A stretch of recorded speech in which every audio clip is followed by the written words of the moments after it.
Hablemos de reliquias. Hemos hablado muchas veces en el programa de reliquias.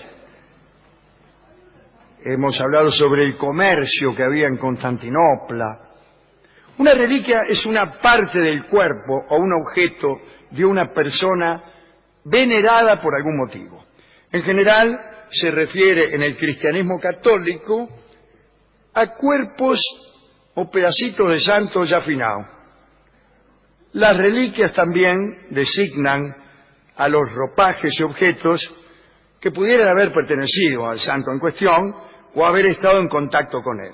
Pero, digamos lo más importante, al contacto con una reliquia se obtenía el favor divino, quizá la salvación, quizá un milagro.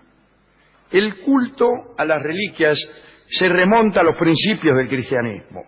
Como consecuencia de las persecuciones, comenzaron a conservarse y a tenerse en gran estima los objetos relacionados con los niatos que habían muerto por la fe.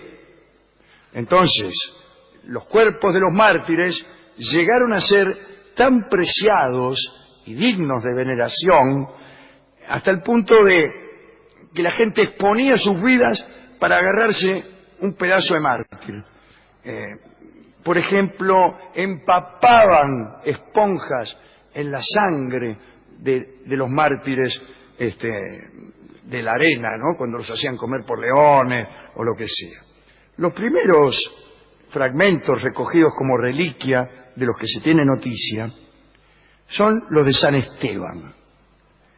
San Esteban, primer mártir de la Iglesia Católica, ¿no? San Agustín escribió sobre una de las piedras con que lapidaron a Esteban. A Esteban lo mataron tirándole piedra. Pum, pum, lo lapidaron. Agarraron una y la llevaron, una piedra. Alguno de los que estaba mirando ahí agarró una piedra y la llevó a Ancón, en Francia, y gracias a ello se extendió el culto y la devoción hacia ese santo. Todo porque alguien agarró una piedra con la que lo habían lapidado y esa piedra ya era milagrosa y sagrada porque tenía relación con la historia de San Esteban. San Lorenzo, disculpen ustedes, fue uno de los primeros mártires. Cuentan que un prefecto de Roma ordenó a Lorenzo que entregara todas las riquezas de su iglesia. Le dijo, mire Lorenzo, entrégueme toda la guita que tiene acá en la iglesia. Entonces, Entonces Lorenzo pidió deme 3 días de plazo y se quería juntar los tesoros más grandes de la iglesia. Y en esos 3 días, Lorenzo, que era un santo, llamó a todos los pobres, enfermos, huérfanos, viudas, ancianos, ciegos. Al 3er día compareció ante el prefecto y le dijo, este es mi tesoro. Esos son los tesoros de mi iglesia. Y el prefecto no le gustó nada el chiste. Y así que sopiola, le dijo. Y lo mandó a morir asado sobre una parrilla. Corría el año 258. Lorenzo fue sometido a esta tortura y murió. Pero la hagiografía, la biografía de Lorenzo, hace de él un mártir particular, porque parece que cuando ya llevaba un buen rato sobre el fuego, habló y pidió que lo dieran vuelta porque dijo que de ese lado ya estaba cocinado.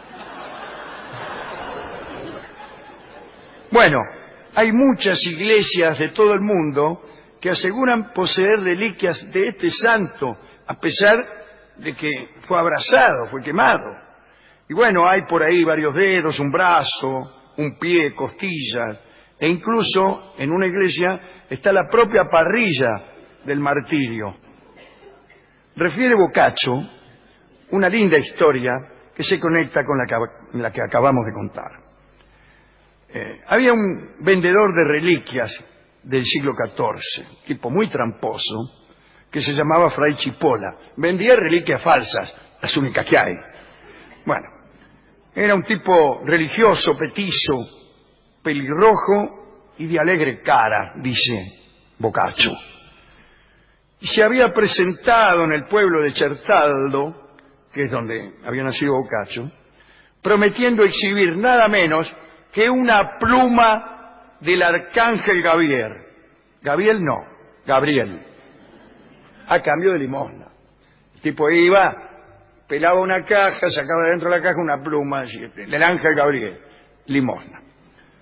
Chipola decía que esa pluma se le había caído a Gabriel en Nazaret cuando había bajado a la casa de María. Después de anunciar su presentación de la pluma angélica, bueno, a la plaza, a la hora que él había dicho, lleno de gente. Aparece Chipola y sucedió que dos muchachones, dos jóvenes que tenían ganas de divertirse, aprovechando una distracción de Chipola, le afanaron la pluma, que en realidad era una vulgar pluma de papagayo, un ave desconocida en las tierras de Chertaldo, y dejaron en su sitio dos pedacitos de carbón. Parece que Fray Chipola tenía muchos recursos.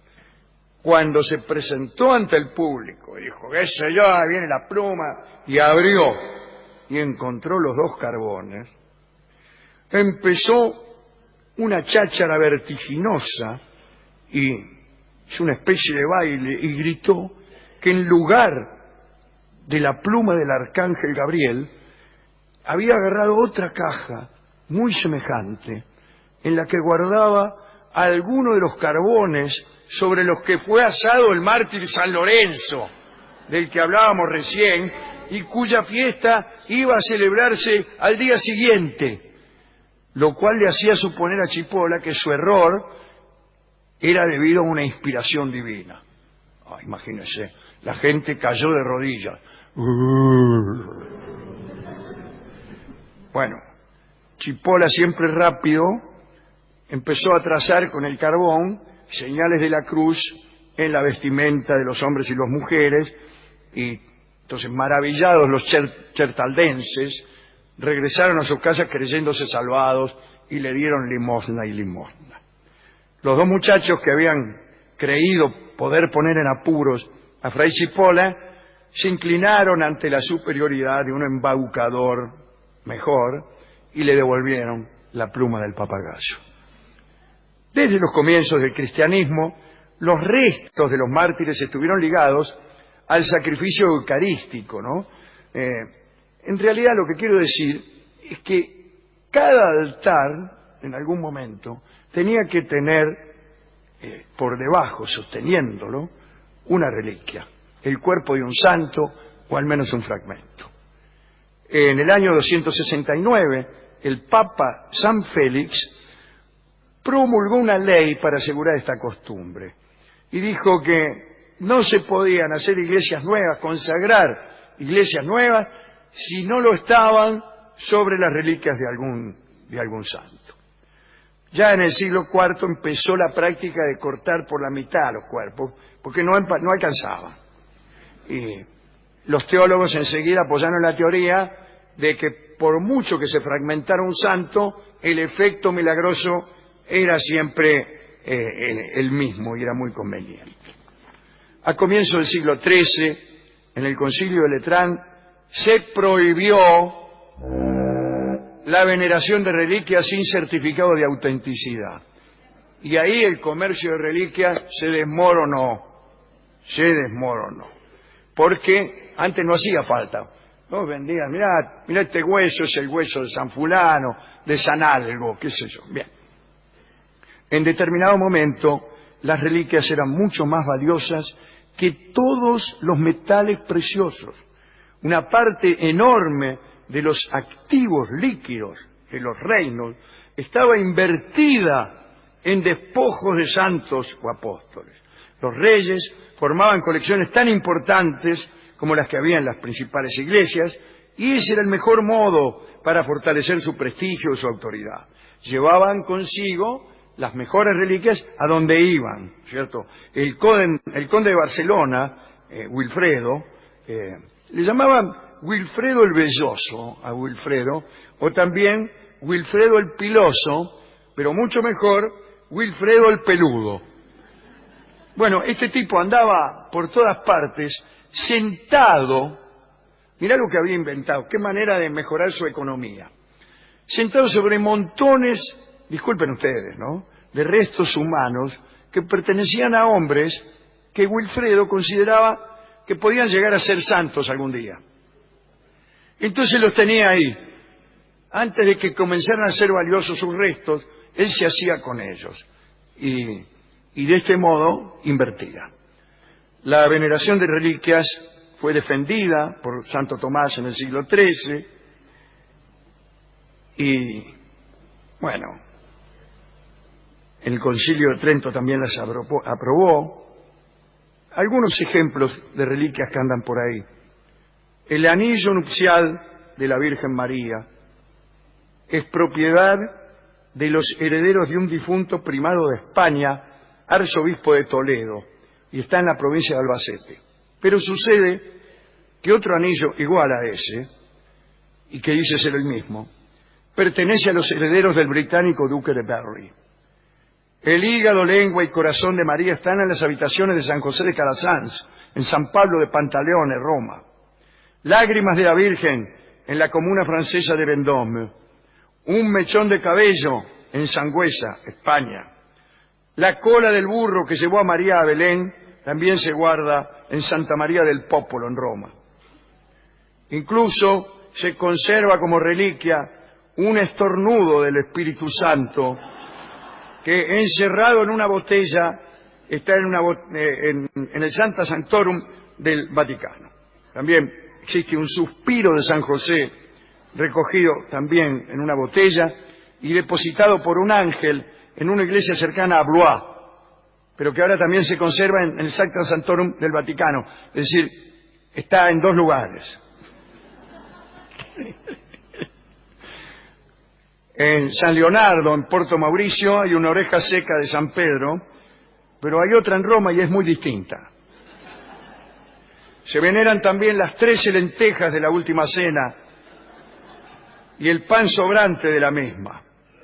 Lentejas y pan que reposarían sobre el mantel de la última cena, que se muestra una vez al año en la iglesia de la ciudad de Coria, en España. Hay que decir que se guardan también plumas de las alas de los arcángeles Gabriel y Miguel en Liria, en Valencia.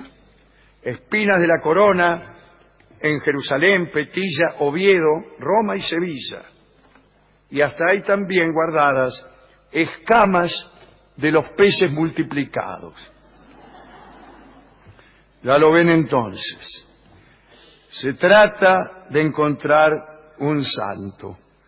Una vez encontrado, se lo acorrala y se lo encierra, y se le arranca o se le pide simplemente